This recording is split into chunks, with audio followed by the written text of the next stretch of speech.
Hi there, what's up? In this video, I'll give you a quick guide on how you can use Odoo CRM as a beginner.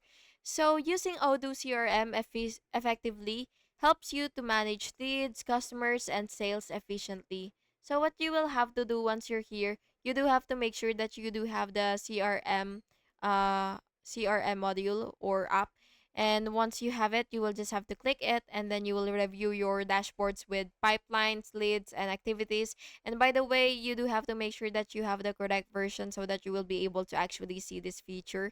And then you will just have to click create to add a new lead and then enter details such as name, email, phone, and company and all that stuffs.